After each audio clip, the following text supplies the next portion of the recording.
Choisir tout, faire rimer ambition professionnelle et personnelle, prendre du temps pour soi, ne rien sacrifier. Bienvenue dans Les Équilibristes, le podcast qui invente de nouvelles façons d'intégrer toutes les facettes de la vie le plus harmonieusement et sereinement possible pour œuvrer à l'égalité femmes-hommes dans les entreprises, les organisations et la société plus largement. Pour traiter ces sujets millefeuilles, à la fois intimes, familiaux, sociaux, économiques, vous entendrez ici des conversations avec des femmes, des hommes, des couples, des experts qui choisissent tout et nous livrent ce que ça signifie pour eux et comment ils avancent. L'ambition de ce podcast, vous rassurer, vous faire réfléchir, rire et prendre du recul. Et surtout, vous mettre en action pour construire la recette qui vous convient.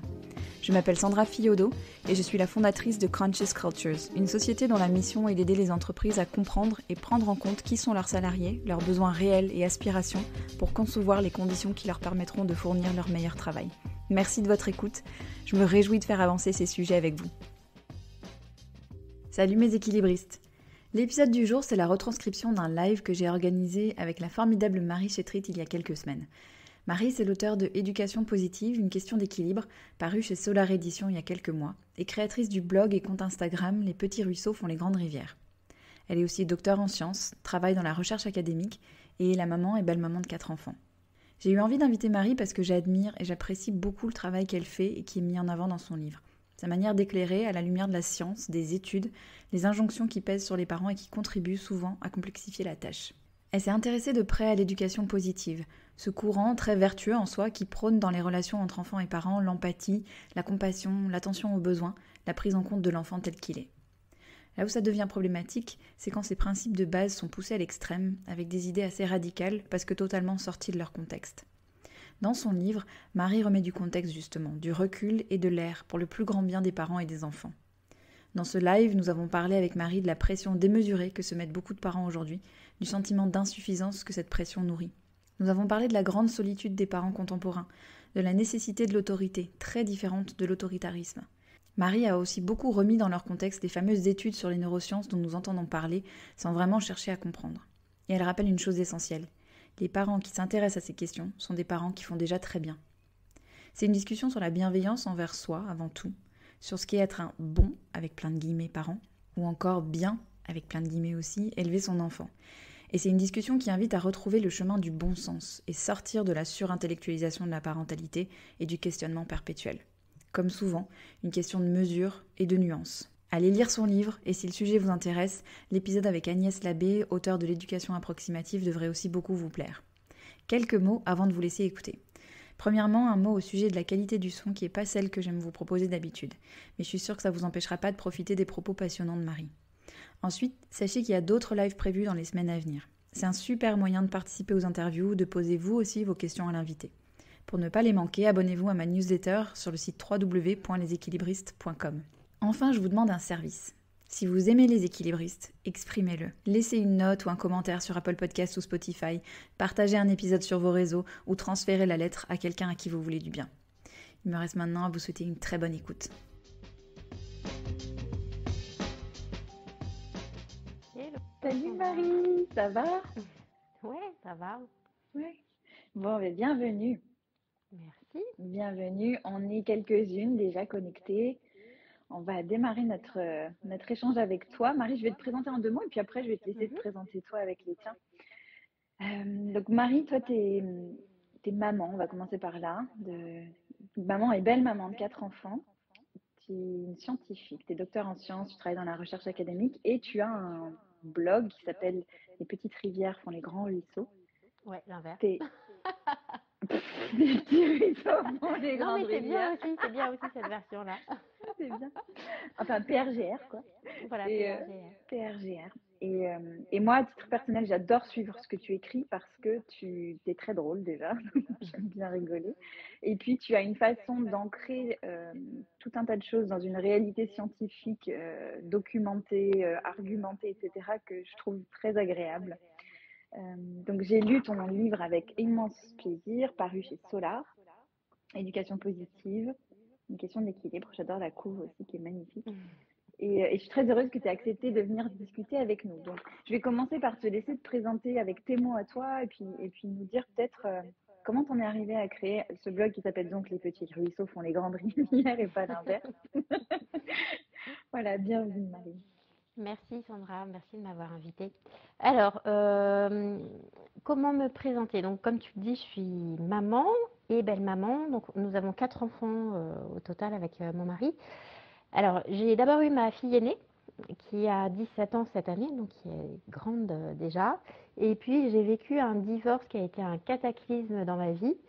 On s'est séparés avec mon premier conjoint et ça a été l'occasion pour moi de commencer une thérapie qui a été vraiment le début de beaucoup de changements dans la vie, d'une prise de confiance en moi, parce que j'étais quelqu'un, enfin je suis toujours, mais j'étais quelqu'un d'extrêmement timide et introverti, Mhm. ce qui fait que j'étais, par exemple, je me suis beaucoup épanouie dans la lecture hein, et moins dans les interactions. Et donc grâce à cette thérapie, j'ai vraiment pris confiance et ça m'a permis beaucoup de choses, de m'ouvrir aux autres, d'oser être en live Instagram aujourd'hui. Ouais, Tu vois, j'aurais jamais pu ouais. il y a 20 ans ou il y a même 15 ans, j'aurais pas été capable, quoi. Donc voilà, il y a eu cet événement, à la suite de quoi j'ai rencontré mon mari, donc l'homme avec qui je vis actuellement, qui était papa d'un petit garçon qui va avoir 16 ans dans quelques semaines. Et voilà, vous avez été le début de ma nouvelle vie.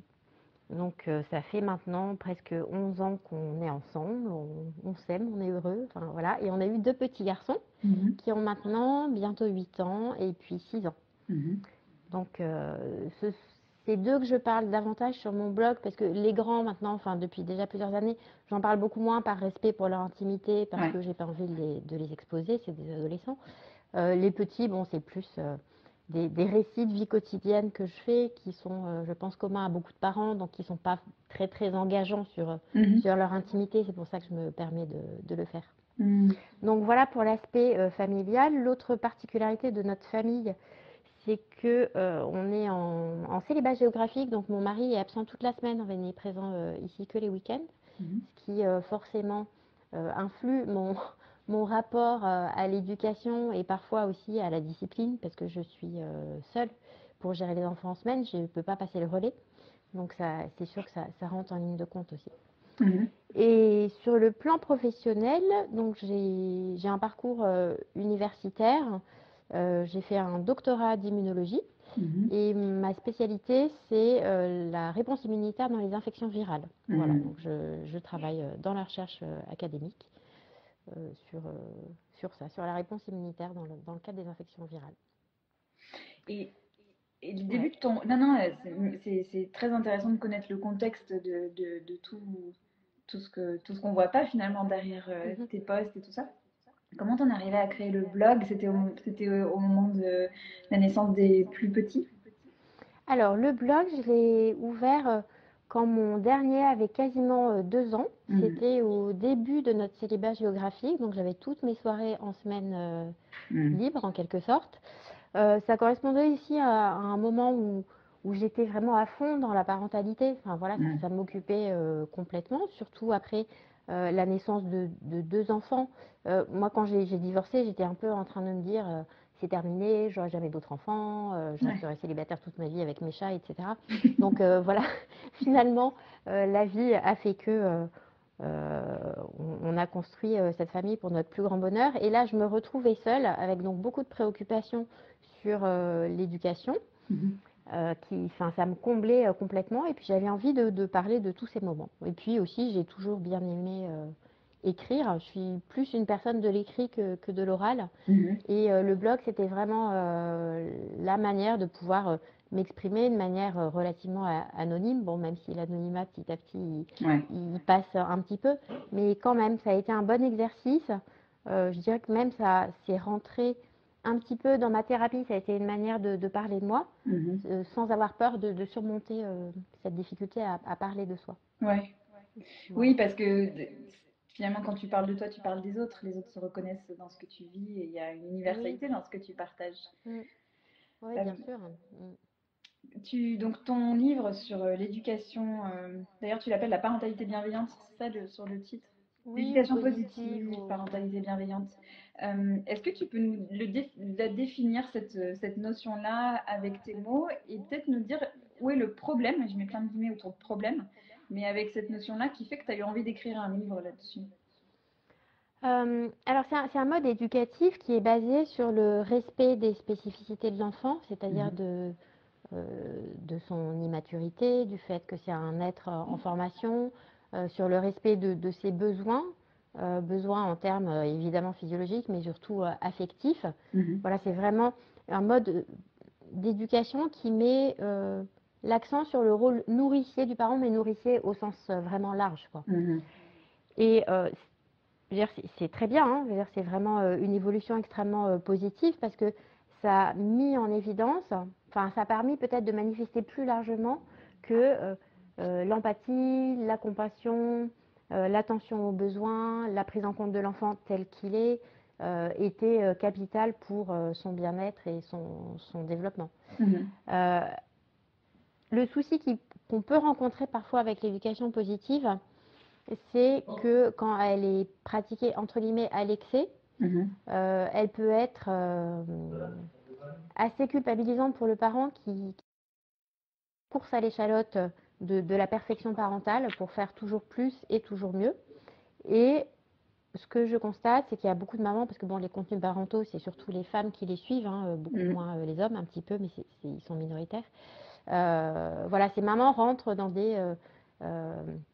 une culpabilité très grande, un sentiment d'insuffisance, et voilà, ça peut générer au final sur le parent un sentiment d'incompétence, ce qui est vraiment dommage parce que c'est pas le but du tout qui est recherché à la base.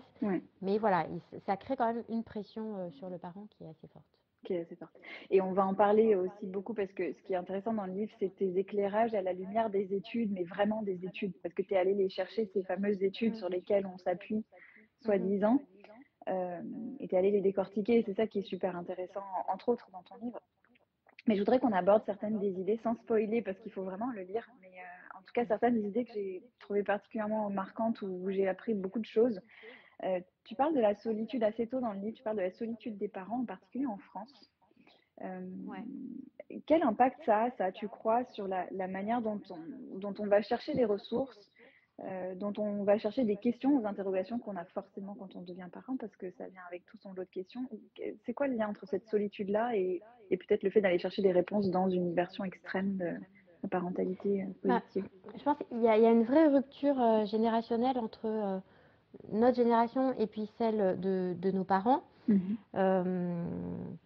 Avant, la famille était extrêmement présente pour co-éduquer les enfants. Enfin, c'était pas rare, encore un petit peu maintenant, mais quand même beaucoup moins, que les grands-parents prennent une part active à l'éducation des enfants. Ça, maintenant, c'est terminé. On constate aussi qu'il y a quasiment une méfiance sur les conseils qui peuvent venir des générations précédentes parce qu'ils ne sont pas au courant il a été montré que ça et ça et ça, c'est pas bon. Donc, il y a beaucoup de jeunes couples, enfin de jeunes parents, qui se retrouvent coupés de cet apport des générations précédentes, qui parfois, on est d'accord, pouvaient être complètement intrusives et à côté de la plaque, hein, parce que ça arrive quand même beaucoup, on le voit, mais qui pouvaient quand même être un relais sur lequel on pouvait compter. Il y a aussi la question de l'éclatement géographique des familles. Maintenant, c'est quand même assez rare qu'on travaille à côté de chez ses parents. Enfin, c'est quand même assez minoritaire. Donc les parents sont très très seuls. On a aussi moins d'enfants autour de soi, puisque voilà, le taux de natalité a diminué. Donc on baigne moins dans un contexte qui était porteur de beaucoup de conseils, certains bons, d'autres moins bons. Donc on est vraiment dans une situation de solitude et on manque de repères. Alors il y a aussi d'autres aspects, il y a les aspects économiques qui fait que maintenant je pense que notre situation économique elle n'est pas celle de nos parents. On pouvait vivre avec un salaire pour une famille, c'était faisable. Maintenant c'est quasiment impossible. Donc ça fait que quand on a besoin d'aide, on ne va pas aller forcément consulter des personnes formées qu'on va devoir payer pour ça, mais on va plutôt avoir tendance à aller chercher des conseils gratuits et principalement sur les réseaux sociaux. L'essor d'Internet, de Facebook, ça date en gros de notre adolescence à nous, ou notre âge de jeune adulte. Et donc c'est vraiment quelque chose de nouveau qui a pris un essor considérable. Et maintenant, les parents vont chercher des conseils sur les réseaux sociaux ou bien recréer des communautés virtuelles. avec cet avantage que n'importe qui peut être en relation avec quelqu'un et cet inconvénient que ces personnes-là, on ne les connaît pas vraiment dans le contexte de leur vie quotidienne et on ne sait rien de leurs réelles compétences ou de la réalité de leur vie et de si ce qu'elle dit est vraiment exact, quoi. Ouais. Donc ça joue Cette, aussi beaucoup, je pense. cette notion de contexte, on va en reparler après parce que c'est assez frappant de voir à quel point, quand on est dans une approche très extrémiste de l'éducation positive, les choses sortent de leur contexte, aussi bien les Ouais. conseils que le reste. On en parlera un peu après. Il y a la notion d'autorité qui arrive assez vite dans ton livre aussi. Pourquoi tu ris? Ouais, je ris parce que l'autorité, c'est vrai que c'est quelque chose qui fait peur aux parents maintenant. Parce que il y a eu tout. Enfin, c'est vrai qu'avant, les enfants étaient des objets appartenant à leurs parents, hein, qui n'avaient Oui. pas leur mot à dire. Oui. Et voilà, enfin, même en quelques décennies, l'évolution elle a quand même été assez fulgurante. Moi, je me souviens de quand j'étais petite fille, donc dans les années 80. euh, on ne se permettait pas d'interrompre des adultes à table, par exemple. Bon, alors maintenant, je vois les repas avec mes enfants. Je sais même pas si on arrive à en placer une, tellement ils sont toujours en train de causer, quoi. Oui. Ils n'ont pas du tout les mêmes rapports avec nous. Nous, il y avait un excès de pétrification de respect face aux adultes, alors que maintenant, les enfants, c'est quand même un petit peu l'inverse, quoi. Voilà, la balance est complètement déportée. Parce que l'autorité, c'est plus vraiment le truc à la mode. C'est plutôt quelque chose qui est à éviter. C'est associé en fait, enfin, c'est compris comme de l'autoritarisme, ce que normalement ça ne devrait pas être. Voilà, Tu c'est dis pas cette phrase. l'autoritarisme. Ouais, tu dis cette phrase que j'adore. Tu dis, il faut sortir de cette idée un peu naïve que l'amour est nécessaire et l'autorité facultative. Oui, parce que l'amour est évidemment indispensable pour éduquer un enfant et le faire grandir, mais l'autorité également. Mais l'autorité, quand elle est structurante, c'est-à-dire qu'elle guide, un peu comme un tuteur qui va permettre à une plante de pousser bien droite, c'est un peu ça ce qu'on demande à l'autorité. C'est pas d'exiger que l'enfant ait en permanence le petit doigt sur la couture du pantalon, qui réponde au doigt et à l'œil à ce que dit le parent. C'est pas du tout ça. L'autorité, c'est quelque chose qui structure et qui guide et qui aide. C'est pas l'autoritarisme, c'est pas imposer sa volonté. Et d'ailleurs, tu cites beaucoup de vrais professionnels de la petite enfance, des gens dont c'est le métier de comprendre et d'accompagner la structuration psychique et le fait d'élever des enfants et qui expliquent, qui expliquent à quel point ces cadres-là sont nécessaires et sont des actes d'amour finalement. Et tu dis, ça a vraiment pas bonne presse sur les réseaux de mettre ça en avant, Non, quoi. non, c'est vrai que souvent c'est perçu comme un retour de l'éducation à l'ancienne. En fait, il y a vraiment une caricature qui est faite de la position parentale quand elle assume l'autorité. C'est que forcément ça va être malveillant, quoi. Ça va être un usage de la force et du pouvoir de manière un peu sadique, quasiment. Alors ça existe, hein, les parents comme ça, qui exercent leur pouvoir sur leur enfant de manière complètement désordonnée. Mais c'est pas ça la bonne autorité, ça c'est de l'autoritarisme. Claude Almos, qui est une psychanalyste que j'aime bien, dit que voilà, l'autoritarisme c'est le parent qui dicte sa loi à lui, tandis que l'autorité c'est le parent qui applique à l'enfant les règles qu'il s'applique à lui-même. Voilà, ça je pense que c'est vraiment une différence importante. Juste l'amour, il y a des tas de parents qui sont très très aimants mais qui ne sont pas du tout structurants et l'enfant en fin de compte va pas profiter de tout ce qui lui est donné. Donc c'est dommage, c'est dommage. Ça marche main dans la main. Il faut ni être autoritaire uniquement, ni être plein d'empathie uniquement. C'est vraiment deux composantes indispensables. Lié à ça, il y a un mot que j'ai appris en te lisant, que je ne connaissais pas, c'est le mot adultisme. Oui, alors l'adultisme. L'adultisme, initialement, c'est une position de supériorité des adultes par rapport aux enfants. C'est un peu comme du racisme envers les jeunes, les adolescents, les enfants. C'est-à-dire que l'adulte pense toujours qui sait mieux que l'enfant, va décider à la place de l'enfant et ne va pas considérer l'enfant comme partenaire, quoi, dans la relation. Alors, en soi, c'est vrai, hein, il y a effectivement des adultes qui ont un comportement hyper méprisant avec les jeunes et les enfants, ça arrive. Voilà, ça peut être par exemple plein de petits commentaires méprisants du style là, il est encore en train de faire son comportement de gosse. Enfin voilà, c'est assez dévalorisant comme attitude. Après, l'adultisme, c'est un petit peu détourné de sa définition initiale. C'est-à-dire que maintenant, l'adultisme, ça s'applique à tout, quoi. C'est-à-dire quand on dit à son enfant de finir, enfin de manger un petit peu de son plat, parce qu'on ne force pas les enfants, bien sûr, à manger au-delà de leur faim, mais au moins de goûter son plat et qu'il ne veut pas, ça va être décrit comme de l'adultisme. Alors, ce sur quoi s'appuient les personnes qui voient de l'adultisme dans beaucoup de comportements parentaux, c'est de dire, est-ce que tu aimerais qu'on te fasse la même chose? Donc, par exemple, est-ce que tu aimerais qu'on te force à finir ton assiette? Est-ce que tu aimerais que ton mari t'envoie dans ta chambre te calmer quand tu es en colère, etc. Alors, pour certains comportements, c'est pertinent, et puis pour plein d'autres, ça l'est pas du tout. Parce que un adulte va pas taper des pieds en criant quand quelqu'un est en train de téléphoner, par exemple, et a besoin de calme. Enfin, voilà, je pense que quand notre Enfin, conjoint c'est rare. téléphone, on se tait, voilà, on essaye de ne pas faire de bruit. Donc, il y a des tas de situations qu'on ne peut pas appliquer à l'enfant, c'est pas possible. Donc ça, l'adultisme, c'est beaucoup basé là-dessus, sur est-ce que tu ferais ça à son enfant? Bon. Et au final, il y a des comparaisons qui finissent par être légèrement à côté de la plaque. Par exemple, un enfant qui va écrire sur le mur, par exemple. Voilà, il te fait un super gribouillis sur le mur. Et bon, bah, toi, en tant que parent, tu n'apprécies pas trop, donc tu grondes ton enfant. Et on te dit, bah, est-ce que tu ferais ça si c'était ton grand-père qui repeignait un mur, par exemple? Mais la comparaison, elle n'est pas pertinente, puisque dans un cas, il y a une dégradation, dans l'autre cas, il n'y a pas de dégradation, quoi. Donc peut-être que l'enfant, il ne comprend pas tout à fait la nuance entre le fait de gribouiller sur le mur et de peindre, mais il faut quand même lui apprendre qu'il y a des choses qui se font, il y a des choses qui ne se font pas. Après, évidemment, il n'y a pas besoin de le faire dans la violence et dans les cris et dans les hurlements. Voilà.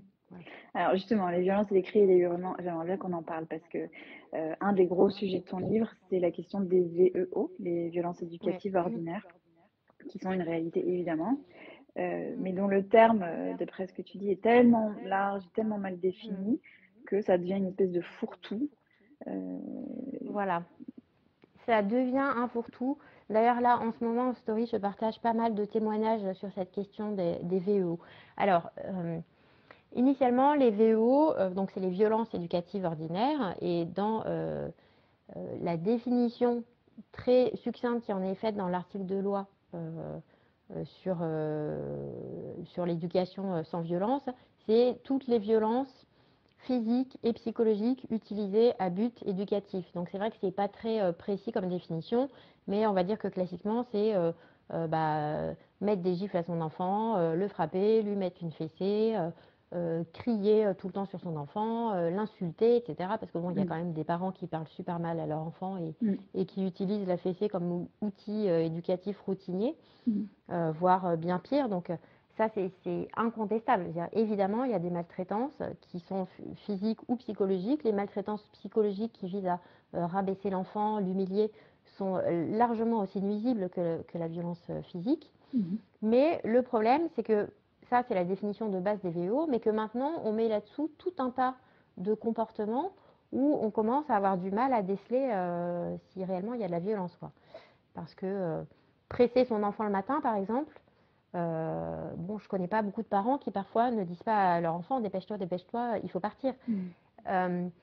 Alors, ces VO, il y a des listes qui circulent, dont certaines qui ont été compilées par des groupes de réflexion de parentalité qui n'ont rien d'officiel, qui sont en rien validées par des données scientifiques qui prouveraient que ça peut être nuisible, mais ça a tellement été diffusé que maintenant, il y a des parents qui sont persuadés que tout ça, c'est des VO, quoi.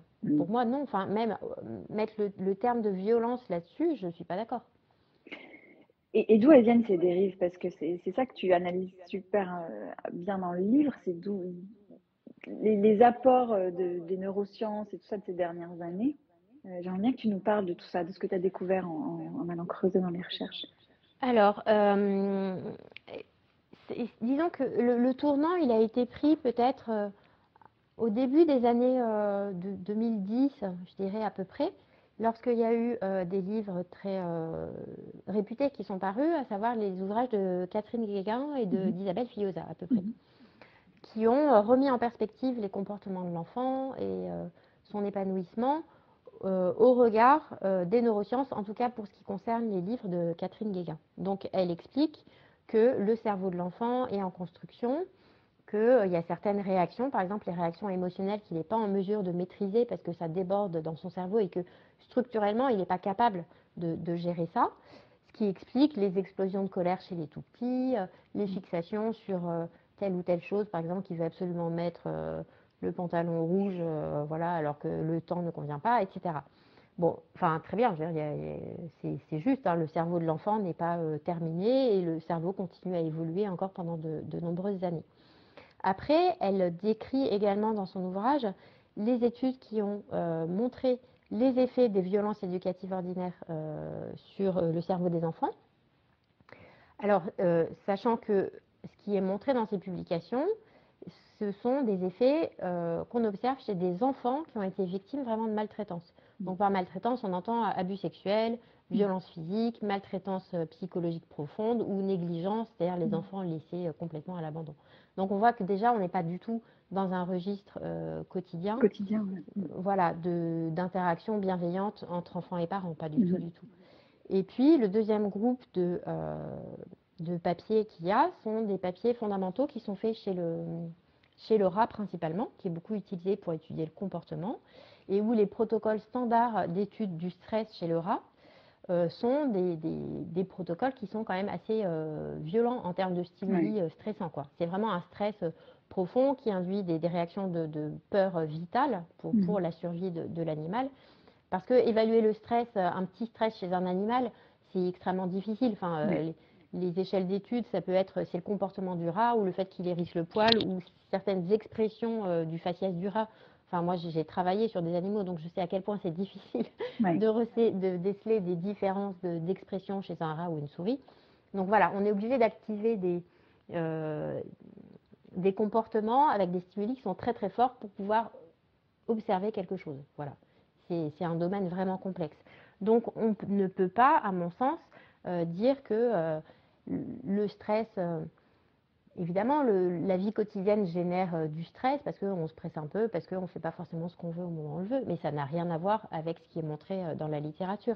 Et en fait, il n'y a absolument aucun papier qui n'est en mesure d'étudier et de quantifier le stress éventuel généré par des petites contrariétés de la vie quotidienne.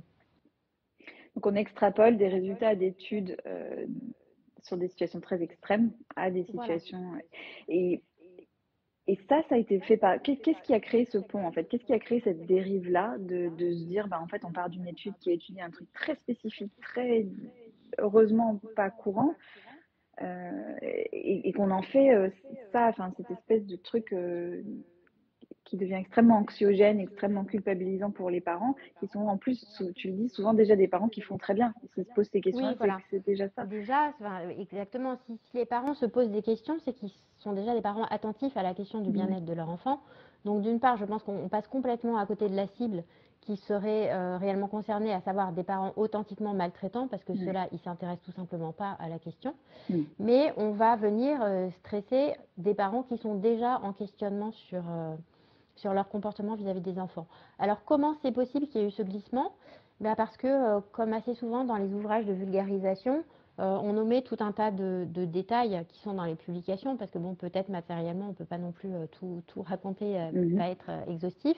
Et puis parfois, je pense que peut-être les personnes n'ont pas forcément accès aux détails des études, au matériel et méthodes, etc., à tout ce qui donne vraiment des informations sur la manière dont l'expérience a été conçue.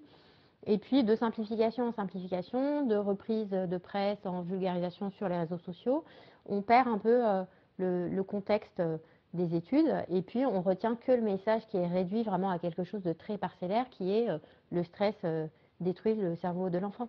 Oui.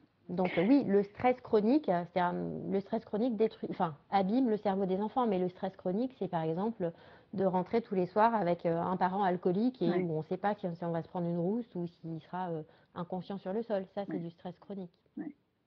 Et ça m'évoque deux choses quand je t'entends parler. Il y a d'une part cette notion finalement de bienveillance envers soi.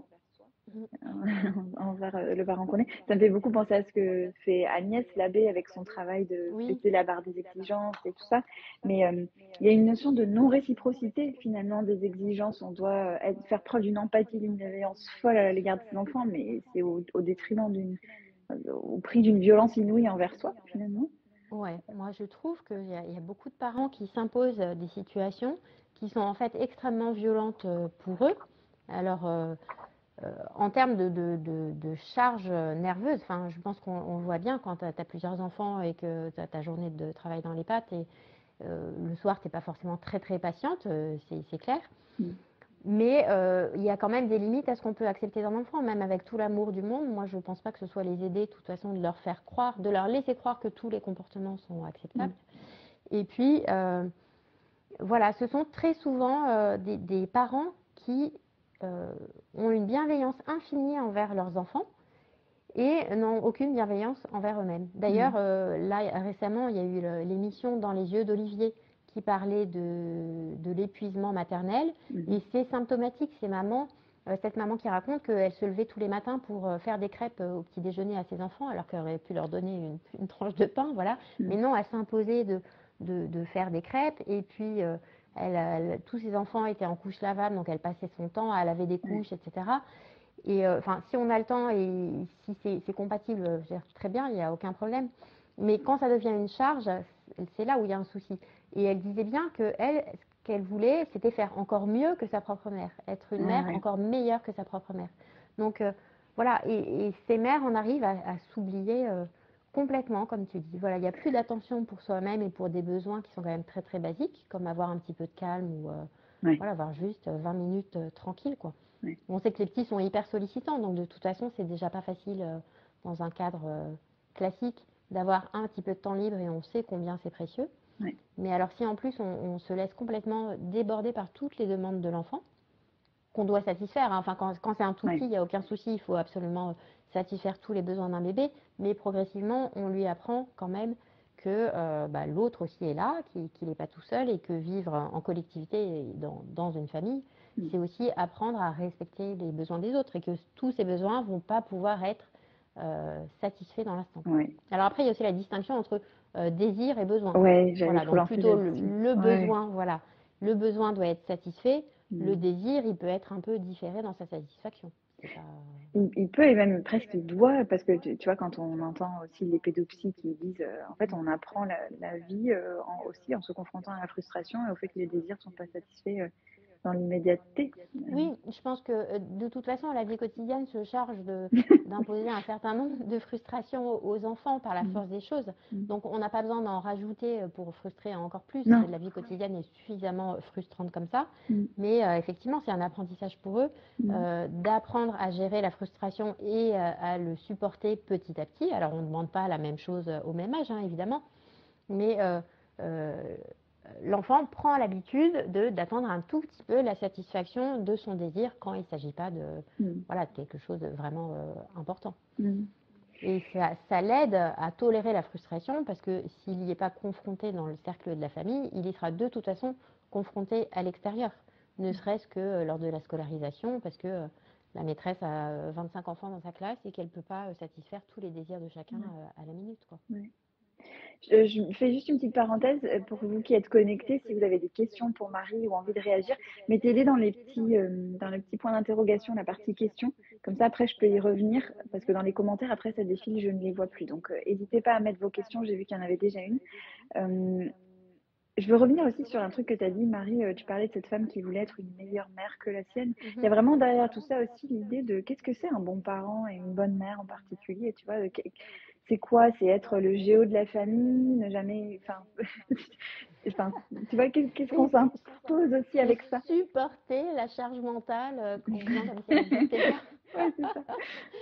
C'est Non, quoi un je bon pense. parent?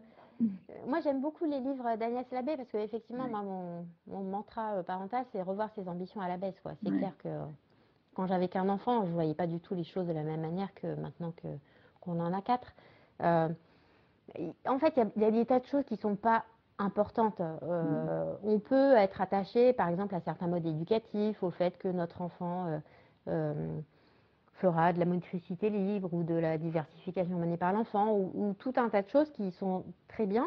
Mais le seul problème, c'est de ne pas se créer une pression de malade pour respecter ça, pour respecter un peu le cahier des charges si on n'y arrive pas. Même si on ne pratique pas la motricité libre, notre enfant, il marchera, il n'y aura aucun souci, quoi. Et même si on ne fait pas la DME, il mangera normalement. Enfin, voilà, c'est pas des points. Disons que j'ai l'impression que c'est un peu du packaging, quoi. Donc ça fait joli, c'est un peu le papier cadeau de la parentalité, mais c'est pas des choses qui sont réellement fondamentales, tout ça. Donc il faut être capable de s'alléger d'un certain nombre d'injonctions, de garder ce qui est vraiment important. En fait, ce qui est vraiment important pour l'enfant, c'est qu'il ait de l'affection, de la sécurité, de l'attention, de l'écoute, un cadre éducatif. Ça, c'est vraiment important. Le reste, honnêtement, c'est pas. Voilà. C'est un peu, tu sais, que quand on est jeune parent, on achète plein de trucs de puériculture et puis au bout du deuxième enfant, on se rend compte que ça sert à rien, quoi. C'est un petit peu la même chose. Il faut faire le tri. Et puis quand je t'écoute, ce que je me dis, c'est ce déséquilibre flagrant entre le coût psychique, énergétique, versus le bénéfice réel parce qu'un enfant épanoui, c'est quoi ça? Qu'est-ce que c'est réussir d'élever ses enfants, tu vois? C'est quoi le résultat? Réussir. Je pense que le résultat, c'est un enfant qui est capable d'interagir de manière harmonieuse en société, qui est capable de se faire respecter. Donc c'est vrai que cultiver la confiance en soi de l'enfant, c'est très important. Mais à contrario, il faut aussi qu'il soit capable d'une certaine humilité et empathie avec les autres. Donc pas non plus... Enfin voilà, faut ni excès de confiance en soi, ni déficit de confiance en soi. Je pense que si on a des enfants qui sont heureux, épanouis, à l'aise en société, on peut se dire qu'on a réussi notre éducation. Franchement, c'est tout ce qui compte. Et qu'ils soient capables de nous quitter plus tard et d'être heureux et de vivre seuls. Voilà, aussi l'indépendance, c'est important. Il y a, quand on t'écoute parler, puis quand on lit ton livre, on se dit, mais Flûte, comment est-ce qu'on arrive à autant perdre le lien avec une espèce de GPS interne ou de bon sens, tu vois, de base? Tu parles souvent de cette hyper intellectualisation des choses, hyper analyse des choses. Comment on revient à de la simplicité, en fait, quand on est parti dans ce chemin-là? Ouais, alors je pense qu'il y a les attentes de la société qui sont quand même très la société est très jugeante parce qu'elle nous impose d'être impeccable sur tous les points, parce que on a quand même souhaité avoir des enfants, donc on n'a pas le droit à l'erreur. Maintenant, on a tout ce qu'il faut pour différer une naissance. Donc voilà, la maternité est devenue, dans l'immense majorité des cas, un choix. Donc on n'a pas le droit de se planter. Donc je pense qu'une des premières choses, c'est peut-être de se libérer des regards externes. Et il faut aussi voir la vie parentale dans la globalité et sur le long terme. Souvent, on voit, voilà, on a l'impression que chaque acte est jugé et décortiqué de manière individuelle, quoi, mais sans le replacer dans le contexte de l'éducation d'un enfant qui se passe sur des années. Et enfin, voilà, je pense pas qu'un petit incident de parcours ou qu'une période où on est moins disponible ou plus fatigué aura vraiment un impact catastrophique sur la confiance en soi d'un enfant.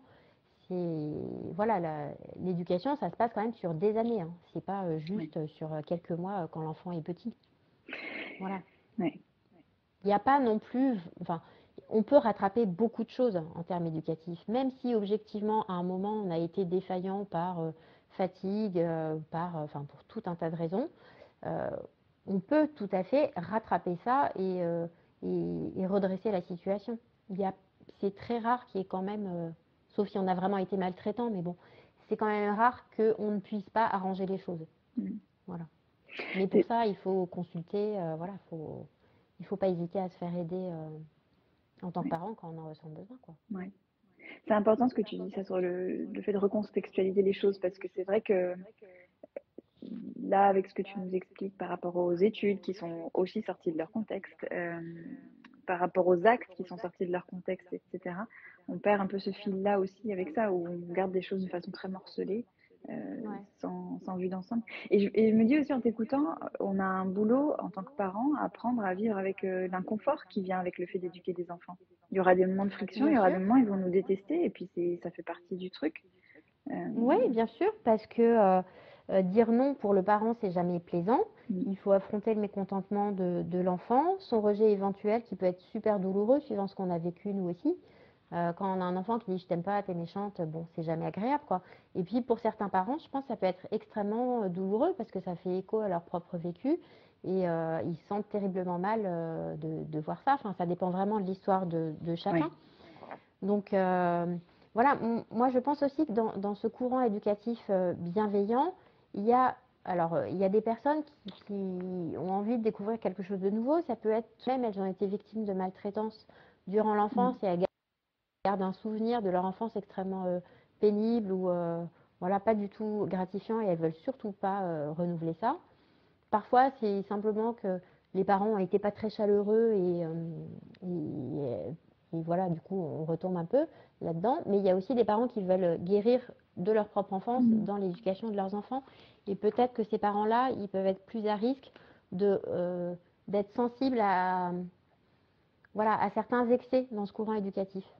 Voilà, à y aller trop à fond oui, et du coup à se retrouver dans des situations qui sont quasiment ubuesques parce que oui, ils arrivent plus, ils n'ont plus la main vraiment sur l'enfant. Bon, dans la mesure où l'enfant n'a pas de troubles, hein, parce qu'il y a aussi des enfants qui ont oui. des troubles qui font que leur comportement sera difficile quelles que soient les circonstances éducatives. Donc il faut bien prendre ça en compte aussi.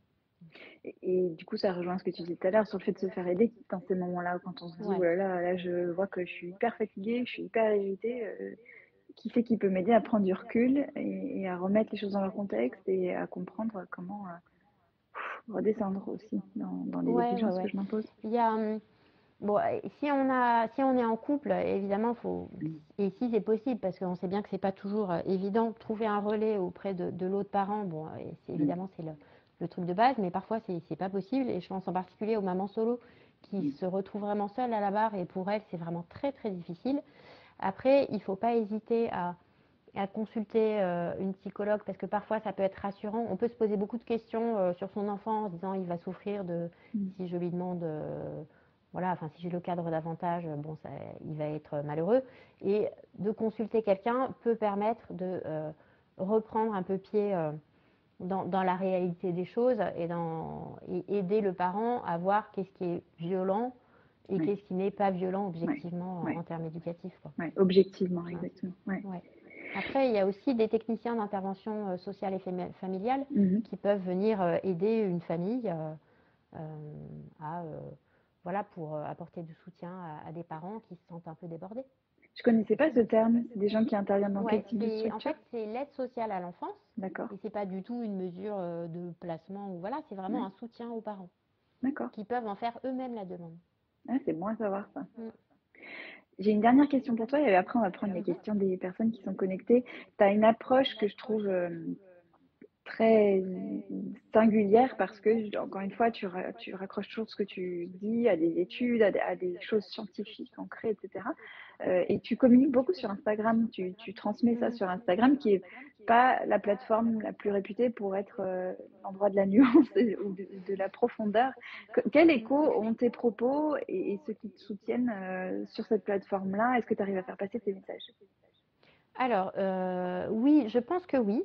Mhm. Alors, majoritairement dans les messages que je reçois, j'ai surtout des personnes qui sont plutôt d'accord avec mon approche, Mhm. voilà, donc qui se retrouvent un petit peu dans ce que je partage. Il y a aussi des personnes qui me disent qu'elles ont petit à petit repris contact avec la réalité et qu'elles ont pris du Mhm. recul grâce au partage que je fais. J'ai quelques personnes qui ne sont pas d'accord avec moi, mais franchement, c'est très très minoritaire. Mhm. Voilà, qui disent que je promeux la maltraitance des enfants en disant ça. Bon, alors, ce qui évidemment n'est pas le cas, mais bon. Mhm. Voilà, qui sont des personnes qui, assez souvent, je remarque, sont des jeunes mamans avec un enfant Ah tout oui. petit et Mhm. qui sont encore pétries de certitude, je dirais, sur ce qu'il faut faire. Et Mhm. voilà, parce que c'est vrai que quand il n'y a pas de fratrie, Mhm. et ben déjà, on n'est pas soumis à un stress énorme qui est la gestion des conflits dans la fratrie, ce qui est quand même Oui, quelque chose de lourd nerveusement pour les parents. Donc oui. avec un seul enfant, c'est sûr que c'est tranquille, quoi. Mhm. Donc voilà, en fait, souvent, c'est des parents comme ça, enfin des mamans, c'est que des mamans qui m'ont fait des réflexions de ce type. Je discute quand je peux. Après, au bout d'un moment, si je vois que ça sert à Mhm. rien, bon, j'arrête de discuter. Mais voilà, je pense que probablement, ces mamans, d'ici quelques années, si elles ont un deuxième enfant, je pense que déjà, peut-être, elles comprendront un peu plus ce à quoi on fait allusion. En fait, j'ai l'impression que parfois, il n'y a pas de dialogue possible parce qu'elles ne comprennent pas Ouais, ce dont je parle. ça, Voilà. ouais. En tout cas, si vous ne suivez pas Marie, je vous encourage vraiment à le faire parce que on apprend toujours plein de choses et enfin, tu vas vraiment en profondeur à chaque fois. Donc et puis on rigole, donc c'est chouette. Je vois qu'il y a des questions qui arrivent, je vais regarder. Alors, ah oui, il y a quelqu'un qui disait tout à l'heure, certains disent même que récompenser son enfant, c'est considéré comme des VO.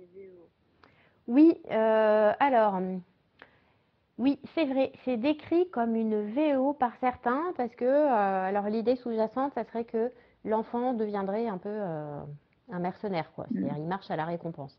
Alors, d'un côté, c'est vrai si on promet tout le temps des récompenses, on va dire matérielles, quoi.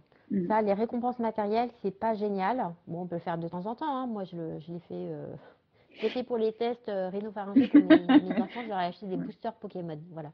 Ah, Donc, parfois, je le fais, mais il ne faut pas que ça devienne automatique parce que ça, c'est vraiment pas bon quoi, de marcher à la récompense matérielle. Après, dans récompense, pareil, récompense, qu'est-ce qu'on met sous ce terme? Franck Ramu, qui est spécialiste en neurocognition, en sciences cognitives, qui connaît bien les méthodes du renforcement positif. Pour lui, la récompense, ça peut être un compliment fait de manière particulièrement chaleureuse, ça peut être de faire un bien marqué à son enfant, enfin, ça peut être des gestes d'affection ou des compliments un peu plus spectaculaires qu'à l'ordinaire. Voilà. Donc ça peut être ça la récompense. Et le fait est que de toute façon, d'un point de vue évolutif, le circuit de la récompense, c'est quand même ce qui fait qu'on marche, quoi. Et même nous adultes, si on te dit ta perspective de carrière, c'est de perdre de l'argent et d'avoir un poste minable et de pas évoluer, ça va pas être très motivant, quoi. Donc même en tant qu'adulte, on fonctionne au renforcement positif. Voilà. Donc attention à ce qu'on met sous le terme de récompense. Éviter les récompenses matérielles. Voilà. Mais après, évidemment. La récompense est un outil éducatif qui est utilisé en renforcement positif, dans le but de favoriser les bons comportements de l'enfant. D'accord. Je regarde, il y a une autre question. Alors, avant le stade psy et travailleurs sociaux, est-ce qu'il n'y a pas un réseau de soutien entre parents qui peut s'avérer efficace? As-tu des expériences sur le sujet, perso ou qui est ressorti de tes recherches en écrivant ton livre? Alors, oui, tout à fait. Le réseau amical, quand même, c'est quelque chose de super, hein. Enfin, moi, voilà, avec mes amis, on est devenus maman à peu près en même temps, donc c'est sûr que ça aide beaucoup de pouvoir échanger sur ces expériences. Ça, ça compte énormément. Après, oui, moi j'ai aussi l'expérience avec la plateforme d'Hélène Bonhomme, Les Fabuleuses au foyer, parce que moi j'ai fait partie du groupe de mamans. Ça m'a beaucoup, beaucoup apporté en termes. Moi, ça m'a apporté sur le plan personnel pour pouvoir trouver des moments de ressourcement dans ma journée, etc. Ça a été vraiment très, très chouette. Après, on peut toujours trouver des associations près de chez soi, voilà, des groupes de parole de parents. Alors juste, attention à ce que ça ne soit pas focalisé uniquement sur l'éducation bienveillante en version un peu hard, parce que du coup, ça peut avoir l'effet inverse, quoi. Si on se trouve dans un groupe de parents où on ne donne que des recettes complètement, voilà, un peu à l'ouest, quoi. C'est-à-dire, si la seule chose qu'on entend, c'est il faut supporter, il faut apporter de l'attention et encore plus d'amour à l'enfant, bon, parfois, ça peut être pas très productif. Mais je vois que c'est Sophie qui a posé la question, je crois. Grandir main dans la main. Voilà, c'est ça. C'est Sophie. Et donc toi, Sophie, je sais que tu fais partie d'un réseau qui propose comme ça de l'aide aux parents pour soutenir les parents. Donc il faut aussi chercher dans le milieu associatif. Je vois, il y a Parents passionnément, donc c'est Mélanie qui dit les LAEP, c'est génial. C'est quoi les LAEP? Si tu peux répondre dans la boîte Je la vois à la même pas cette question. question. Je vois Mélanie Mose qui dit merci de remettre les choses dans leur contexte, j'ai très envie de lire le livre. Ouais, c'est vraiment le gros bénéfice de ton livre, c'est effectivement de remettre les choses dans leur contexte. Je remonte en attendant que la personne complète sa question. Touk. Mais bon, ouais, c'est vrai que pouvoir se relier en groupe de parents et échanger, c'est quand même hyper précieux, quoi. Après, Ouais. pour les parents qui vraiment ont des difficultés avec des enfants qui ont vraiment des comportements difficiles, alors voilà, pardon, il y a la Ouais. réponse. Des C'est lieux violent. d'accueil parents-enfants, c'est un service pris en charge par la CAF. Ah oui, c'est vrai aussi que parfois dans les PMI, il y a des groupes de parents. Dans certaines PMI, par exemple, il y a un jour dans la semaine où les parents peuvent se retrouver avec leur enfant pour discuter entre eux. Donc ça, c'est quelque chose qui est gratuit où voilà, on peut y aller pour se sentir moins seul et puis lier des amitiés aussi, parce que parfois avec un psy, on peut être très très bloqué chez soi. Ouais, et ça rejoint ce que tu poses d'entrée dès le début du livre, à savoir cette solitude dans laquelle on élève nos enfants finalement, et où on peut Ouais. très vite se retrouver à être que dans l'intellectuel, à se dire voilà ce qu'il faudrait viser, et du coup à se dévaloriser seul et à rester seul dans sa spirale, quoi. Oui, oui, c'est vrai qu'il y a beaucoup d'intellectualisation de la parentalité. Je pense que nos parents, nos grands-parents, ils se posaient pas toutes ces questions, quoi. Non. C'est- voilà, ils nous élevaient à leur manière qui n'était pas forcément la plus douce, hein, clairement, c'est sûr. Mais ils n'étaient pas dans ce questionnement perpétuel. Bon, peut-être qu'ils auraient dû l'être un peu plus. Mais Ouais, nous, c'est plutôt l'inverse, quoi. c'est Maintenant, l'inverse. on est quand même très, très, très, très dans le questionnement perpétuel sur notre compétence parentale. Alors que malgré tout, la parentalité, c'est quelque chose de naturel. Donc, on devrait un peu Ouais. plus se faire confiance.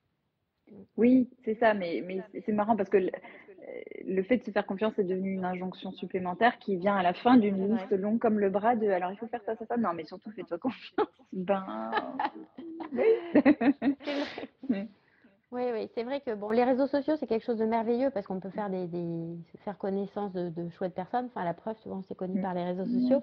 Mais malgré tout, il y a un moment où il faut quand même prendre du recul et puis voilà, compter sur soi et faire à sa manière. Voilà, à sa manière. Faire fi des injonctions qu'on peut trouver parce que le problème, c'est qu'on peut trouver tout et son contraire, quoi.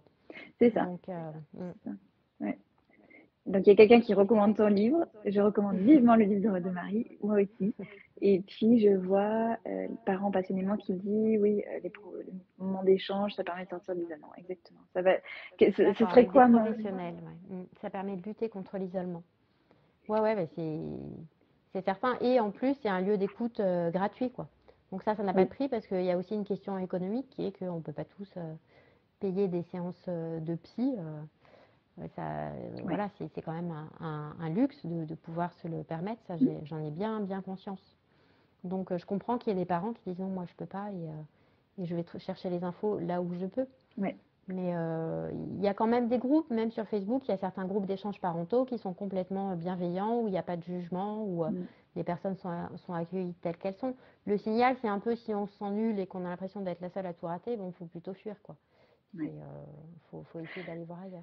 Ouais, merci pour ce rappel et ça sera peut-être une bonne façon de conclure. C'est, tu vois, le signal, à quoi on fait attention en fait, que ce Ouais. soit dans ces groupes ou même dans son quotidien, de se dire, attends, là je me retrouve à crier beaucoup, à me sentir constamment en défaut. Il y a un truc qui va pas, quoi. Ouais. Je crois que le signal, effectivement, si on se sent constamment en défaut, la première chose, c'est de prendre du soin de soi, de prendre du temps pour soi, voilà, se recentrer sur soi, donner peut-être un peu moins à son enfant et le cadrer un peu plus et s'accorder davantage à soi. À soi. Ça, c'est vraiment le signal, je pense. Ouais, je lis un dernier commentaire. J'entends tellement de parents qui ne savent plus suivre leur gut. Mais oui, trop Ouais. d'infos. Et c'est l'intérêt de Mm. ton bouquin, Marie, remettre les choses en perspective. Exactement. Donc, en fait, il faut, la prochaine, si vous avez des mamans qui accouchent autour de vous ou que vous-même accouchez, votre trousseau de maternité, c'est les livres d'Agnès et celui de Marie. Et puis voilà. Voilà. Bon, merci beaucoup Marie Merci pour beaucoup, ce livre, Sandra. pour ton temps, pour tout ton travail, parce que c'est un vrai travail que tu fais en plus de ton travail à toi et de tout ce qui se passe dans ta vie, que de vulgariser tout un tas de choses, mais avec un vrai ancrage scientifique. Merci de ça, parce que c'est très généreux de ta part. Merci beaucoup, Sandra. À bientôt. À bientôt. Et merci à vous tous d'avoir été connectés, de nous avoir Merci. fait nos questions. Merci.